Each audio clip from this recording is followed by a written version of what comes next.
سورۃ الأحزاب کا رکوع نمبر 8 ہے، اور اس رکوع میں مسلمان عورتیں اور جو نبی کریم صلی اللہ علیہ وسلم کے ازواج مطہرات ہیں انہیں پردے کا حکم دیا گیا ہے کہ جب وہ باہر نکلیں تو پردہ کیا کریں، اور ساتھ ہی اس میں کچھ منافقین کا بھی ذکر ہے، اور اس میں جو ہے نا کچھ ایسے لوگوں کا ذکر ہے جو دنیا میں اپنے سرداروں اور اپنے جو ہے نا جو بڑے لوگ تھے ان کی پیروی کرتے تھے جنہوں نے انہیں گمراہ کیا۔ تو آئیے شروع کرتے ہیں۔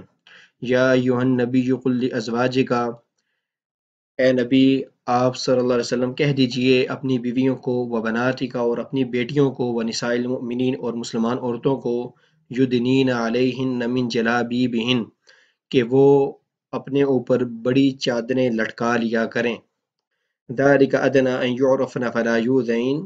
یہ اس بات کے زیادہ قریب ہے کہ اگر وہ پہچان لی جائیں گی تو ان کو تکلیف نہ دی جائے گی۔ اس آیت کے اصل میں پس منظر یہ ہے کہ جب مسلمان عورتیں جب باہر نکلتی تھیں نبی کریم صلی اللہ علیہ وسلم کی ازواج مطہرات اور عام مسلمان عورتیں، تو منافقین انہیں چھیڑا کرتے تھے، تو حضرت فاروق اعظم رضی اللہ تعالیٰ عنہ نے نبی کریم صلی اللہ علیہ وسلم کو مشورہ دیا کہ آپ صلی اللہ علیہ وسلم اپنی ازواج مطہرات اور تمام مسلمان عورتوں کو حکم دیں کہ وہ پردہ کیا کریں تاکہ منافق لوگ انہیں نہ چھیڑیں، کیونکہ جب کوئی عورت پردہ کرتی ہے تو اس کی وجہ سے دیکھنے والا آدمی یہی سمجھتا ہے کہ یہ پاک دامن ہے اور شریف عورت ہے، لہٰذا اس شیطان بھی اس کو کم بیکاتا ہے، بجز اس عورت کے کہ جس نے پردہ نہیں کیا ہوتا اور جو بند سنور کر باہر نکلتی ہے، تو شیطان جو ہے نا عام مردوں پر بھی مسلط ہو جاتا ہے اور وہ اسے چھیڑنے پر مجبور ہو جاتے ہیں۔ تو یہ جو آیت ہے اس کو موافقات عمر میں سے بھی گنا گیا ہے، یعنی وہ کچھ ایسی آیات ہیں 19 کے قریب کہ جو حضرت فاروق اعظم رضی اللہ تعالیٰ عنہ نے نبی کریم صلی اللہ علیہ وسلم کو مشورہ دیا تھا، اور اس مشورے کے مطابق اللہ تعالیٰ نے وہ آیات اس وقت نازل کر دیں۔ تو یہ اس آیت کا پس منظر تھا، اور یہ چونکہ تمام مسلمان عورتوں، اگر نبی کریم صلی اللہ علیہ وسلم کی بیویوں کا بھی ذکر ہے، بیٹیوں کا بھی، اور تمام مسلمان عورتوں، تو اصل جو پردے آیات پردہ بھی اسے کہتے ہیں، یعنی اس میں پردے کا حکم دیا گیا ہے۔ وَقَانَ اللَّهُ غَفُورًا رَحِيمًا، اور اللہ تعالیٰ بہت زیادہ بخشنے والا ہے، بہت زیادہ رحم کرنے والا ہے۔ لَئِن لَّمْ يَنْتَهِ الْمُنَافِقُونَ، اگر منافق لوگ باز نہ آئے، تو منافق اصل میں لوگ تھے وہ مطلب چھیڑتے رہتے تھے، تو وہ اگر باز نہ آئے، والذین فی قلوبہم مرض، اور جن لوگوں کے دلوں میں بیماری ہے یا روگ ہے، یعنی جن لوگوں کے اندر جو ہے نا وہ شیطان کی طرف وساوس ہیں، وہ ان لوگوں کا ذکر ہو رہا ہے۔ والمرجفون فی المدینہ، اور شہر میں جھوٹی خبریں پھیلانے والے، افواہیں پھیلانے والے جو لوگ ہیں، اگر یہ لوگ تمام لوگ باز نہ آئے اپنی حرکتوں سے، لنغرینک بہم، تو ہم مسلط کر دیں گے، ثم لا یجاورونک فیہا الا قلیلا، پھر وہ تمہارے پڑوس میں نہیں رہیں گے، پھر وہ تمہارے پڑوس میں نہیں رہیں گے مگر کم، یعنی پھر ہم انہیں اس طرح ایک ایک کر کے اس طرح ہلاک کر دیں گے، اس طرح ان کے اوپر حالات تنگ کر دیں گے کہ پھر وہ خود ہی بھاگنے پر مجبور ہو جائیں گے۔ ملعونین، یہ تمام لوگ پھٹکارے ہوئے ہیں، یعنی تمام کے اوپر لعنت کی گئی ہے اللہ تعالیٰ کی طرف سے، یہ جتنے بھی لوگ پیچھے ذکر ہوئے ہیں۔ اینما ثقفوا، وہ جس جگہ بھی پائے جائیں گے، اخذوا، پکڑ لیے جائیں گے، وقتلوا، اور قتل کر دیے جائیں گے، تقتیلا، قتل کرنا، یعنی ان کو بری طریقے سے پھر قتل کر دیا جائے گا اگر وہ اپنی حرکتوں سے باز نہ آئے، اللہ تعالیٰ سے انہوں نے توبہ نہ کی۔ سنت اللہ فی الذین خلو من قبل، یہ اللہ تعالیٰ کا طریقہ ہے جو کہ پہلی لوگوں میں بھی گزر چکا ہے، پہلی امتوں میں بھی گزر چکا ہے، کہ جو بھی اس طرح کے منافقین ہوتے تھے انہیں پھر دردناک عذاب اور سزا دی جاتی تھی۔ وَلَن تَجِدَ لِسُنَّتِ اللَّهِ تَبْدِيلًا، اور اللہ تعالیٰ کے طریقے کو کوئی بھی تبدیل نہیں کر سکتا، اور آپ نہیں پائیں گے کہ اللہ تعالیٰ کے طریقہ تبدیل ہوا ہو۔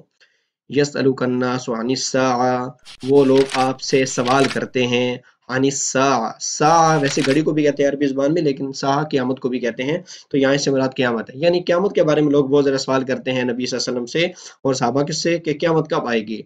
قل انما علمها عند اللہ، آپ کہہ دیجئے بے شک اس کا جو علم ہے عند اللہ، اللہ تعالیٰ کے پاس ہے۔ وما یدریک لعل الساعة تکون قریبا، اور آپ کو کیا پتا، اور آپ کو کیا پتا، لعل الساعة، شاید کہ قیامت، تکون قریبا، قریب ہی ہو، یعنی تم اس کی اپنی تیاری میں لگے رہو، ہو سکتا ہے وہ اچانک آ جائے۔ ان اللہ لعن الکافرین، بے شک اللہ تعالیٰ نے لعنت کی ہے کافر لوگوں پر، وَأَعَدَّ لَهُمْ، اور اللہ تعالیٰ نے ان کے لیے تیار کر رکھی ہے سعیرا، بھڑکتی ہوئی آگ۔ سعیر جو ہے جہنم کا ایک نام، سعیر بھی ہے، ٹھیک ہے، بھڑکتی ہوئی آگ۔ خالدین فیہا ابدا، وہ اس میں ہمیشہ ہمیشہ رہیں گے، لا یجدون ولییا ولا نصیرا، نہ تو اس میں وہ کوئی دوست پائیں گے اور نہ ہی اس میں کوئی مددگار پائیں گے۔ یوم تقلب وجوہہم فی النار، جس دن ان کے چہروں کو جہنم کی آگ میں الٹا پلٹا جائے گا، یعنی جہنم کے اندر ان کے چہرے رکھ کر اسے جس طرح ہم وہ کوئی جس طرح ہم سیخیں پکا رہے ہوتے ہیں تو بار بار اسے تندور میں کوئی چیز پکا رہے ہوتے ہیں تو کبھی اس کو ادھر کرتے ہیں کبھی ادھر کرتے ہیں، تو اس طرح ان کے چہروں کو بھی اس طرح نعوذ باللہ پکایا جائے گا، اس طرح اس کو سیک دیا جائے گا، اس طرح الٹا پلٹا جائے گا۔ یقولون یا لیتنا، وہ کہتے ہیں یا لیتنا اطعنا اللہ و اطعنا الرسول، وہ کہیں گے قیامت کے دن، کیا کہیں گے؟ اے کاش اطعنا اللہ، ہم اللہ تعالیٰ کی اطاعت کرتے، و اطعنا الرسول، اور نبی کریم صلی اللہ علیہ وسلم کی اطاعت کرتے، وقالو، اور کہتے ہیں ربنا، ہمارے رب،